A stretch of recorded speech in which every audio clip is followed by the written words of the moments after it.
Winston Churchill is arguably the most famous man in recent British history. During a career spanning 65 years, he became a national hero.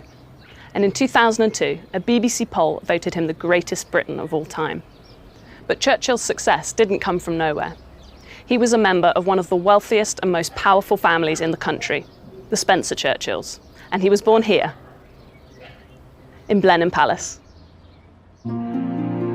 In 1702, Winston's ancestor, John Churchill, became the first Duke of Marlborough.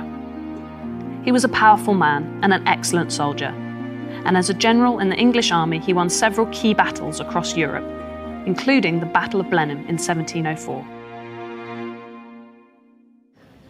If he hadn't, the area around here could have looked quite different today. Queen Anne, who was very close to the Duke's wife Sarah Churchill, rewarded him with this land in the Oxfordshire countryside and ordered that a magnificent house be built to honour his victory.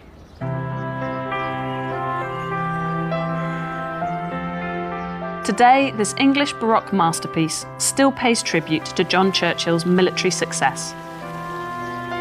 From English lions crushing French cockerels to the Duke's Roman statue on the Column of Victory, Blenheim is more of a monument than a house.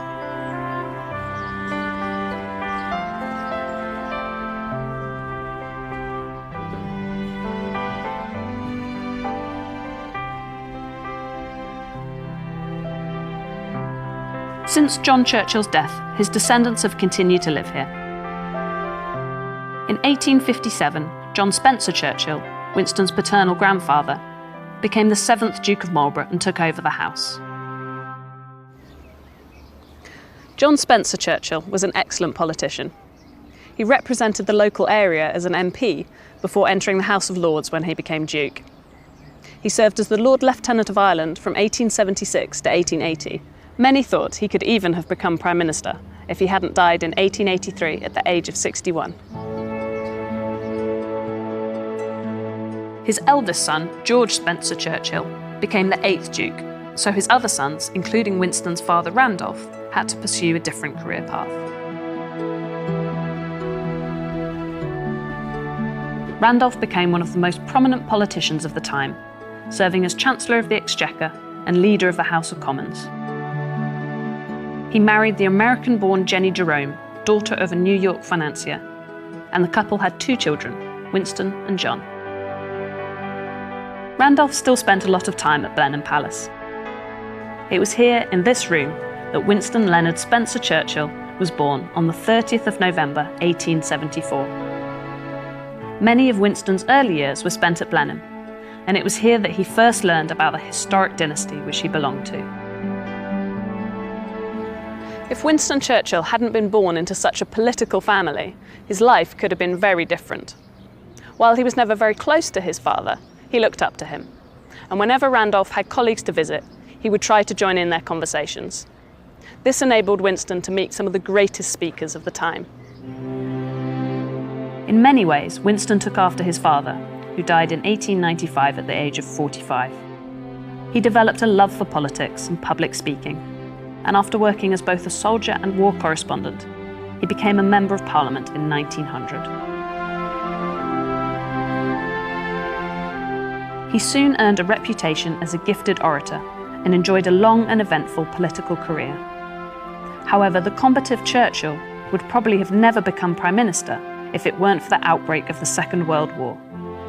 Suddenly, the country needed somebody who could stand up to the enemy. He was the right man for the job, and throughout the war he made a number of historic speeches that have since echoed through history.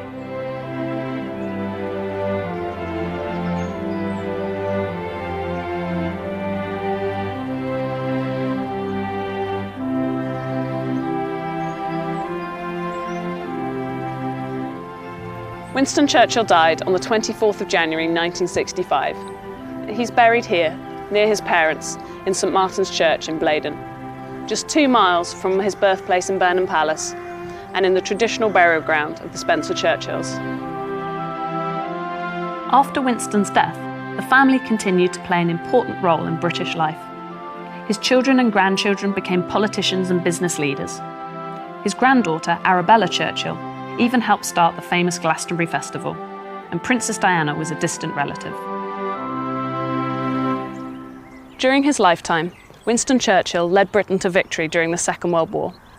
He served for 2 terms as Prime Minister and won the Nobel Prize for Literature. He led an incredible life and is remembered as one of history's greatest leaders. But if he hadn't been born into such a powerful family, who knows? History could have been very different.